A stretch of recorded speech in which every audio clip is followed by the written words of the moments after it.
राही और प्रेम की शादी भी कैंसिल हो गई और उन दोनों के बीच लड़ाई भी हो गई। कंग्रेचुलेशंस। ना प्यार ना परिवार। बाहर में जाओ, हटो।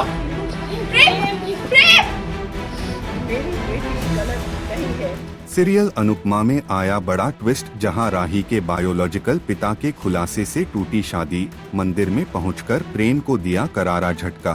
राही और प्रेम की शादी भी कैंसिल हो गई और उन दोनों के बीच लड़ाई भी हो गई। कंग्रेचुलेशंस। ना प्यार ना परिवार। बाहर में जाओ, हटो।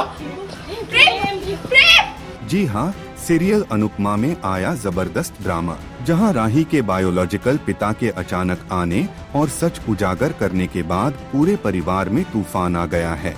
उन्होंने सबको बता दिया कि अनुपमा और अनुज राही के असली माता पिता नहीं हैं, जिससे मोतीबा ने गुस्से में आकर राही और प्रेम की शादी तोड़ दी। हम शादी करेंगे तो फैमिली के आशीर्वाद से शादी करेंगे, आशीर्वाद नहीं मिला तो शादी नहीं करेंगे। लेकिन कहानी में ट्विस्ट तब आया जब प्रेम ने राही को मंदिर बुलाया और उसके साथ भागकर शादी करने का प्रस्ताव रखा।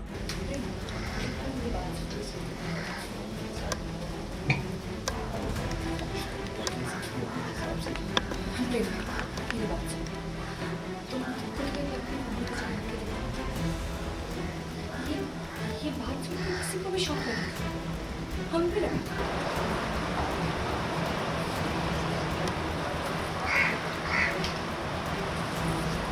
ओम सर्वमंगलमांगल्ये शिवे सर्वार्थ शरण्ये त्र्यंबके गौरी नारायणी। पूरे परिवार की मर्जी के खिलाफ राही मंदिर तक तो पहुंची, लेकिन वहां जाकर उसने प्रेम से शादी करने से इनकार कर दिया। मैं नहीं जानती कि ये गलत है कि ये मुझे पता, अब मैं ये नहीं कर पाऊंगी। अब I'm sorry प्रेम, मैं नहीं कर पाऊंगी। प्लीज मुझे गलत मत समझना, लेकिन बड़ों का दिल दुखा के हम कभी खुश नहीं रह पाएंगे। उनके आशीर्वाद के बिना हमारी शादी, हमारी खुशियाँ, हमारा रिश्ता, ये सब कुछ अधूरा रह जाएगा Prem. Please try to understand. अरे हमें आशीर्वाद नहीं। राही ने कहा कि वह अपने परिवार की इज्जत को कुर्बान करके शादी नहीं कर सकती। ना मोतीबा ने क्या कहा, वो लोग हमारी शादी के लिए कभी नहीं मानेंगे। क्या पता कि मान जाए, हम उन्हें मनाने के लिए कोशिश तो कर सकते हैं ना प्रेम। मैं बचपन से फैमिली के साथ नहीं रही हूँ, कि साथ रहना है, फैमिली के साथ रहना चाहती हूँ प्रेम। मुझे मायके भी चाहिए और मुझे ससुराल भी चाहिए Prem. Please Prem, please try to understand. अगर हम शादी करेंगे तो बड़ों के आशीर्वाद के साथ, ये शादी, ये विदाई, फिर ससुराल में जाना, पहली रसोई, पहली होली, पहली दिवाली, ये सब कुछ मेरे लिए बहुत स्पेशल है प्रेम। मैं अपने शादी के बारे में बहुत सपने देख चुकी हूँ, ये सब सपने में सच होते हुए देखना चाहती हूँ प्रेम। मेरी बात समझने की कोशिश करो। मुझे प्यार और परिवार दोनों चाहिए। अगर मुझे अंश जैसा भाई चाहिए तो मुझे बादशाह और राजा जैसे देवर भी चाहिए। इसी बीच परिवार के बाकी सदस्य भी मंदिर पहुंच गए।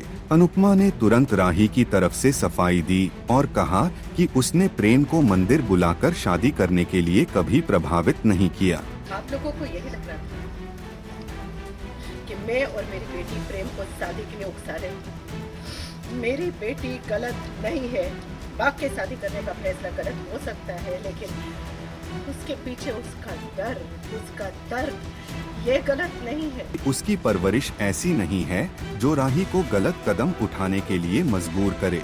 इसीलिए कह रही थी कि जन्म से बड़ी परवरिश होती है राही के संस्कार, उसकी परवरिश। आप मेरी बेटी को अपने घर की बहू नहीं बनाना चाहती तो कोई बात नहीं।